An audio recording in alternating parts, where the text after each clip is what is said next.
Здравствуйте, меня зовут Павел, я из Лондона звоню. Да, здравствуйте, Павел, слышу, задавайте. Хотел бы задать вопрос. Я прочитал сегодня вашу статью о Тимошенко, и по этому поводу у меня вопрос.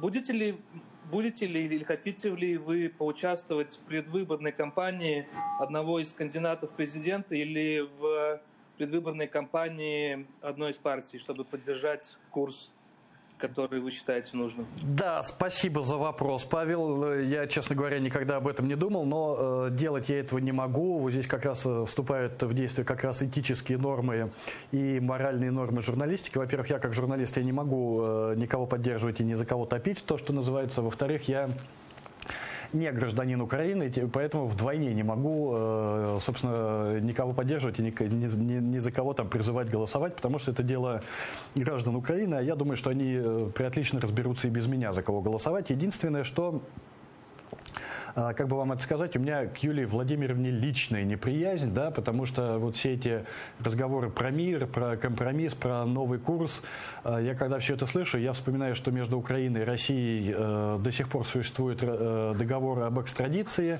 а, как известно, новый курс компромисс всегда начинается с обменами там пленными или взаимными преступниками, да, поскольку для России там завести на меня уголовное дело не составляет никакого труда, то я думаю, что, в общем, перефразируя мой самый любимый мультфильм «Остров сокровищ», слово Юлия Владимировна и слово «смерть» для меня означает теперь одно и то же, ну или в лучшем случае тюрьма. Поэтому у меня личное, поэтому я занимаюсь вот этим вот с личной точки зрения. Но ни за кого агитировать, ни в каких участвовать в предвыборных кампаниях, ни тем более идти в политику я не буду и не собираюсь, потому что я занимаюсь журналистикой, меня моя профессия вполне устраивает, и мне в журналистике нравится, интересно, и к тому же, когда такие новости.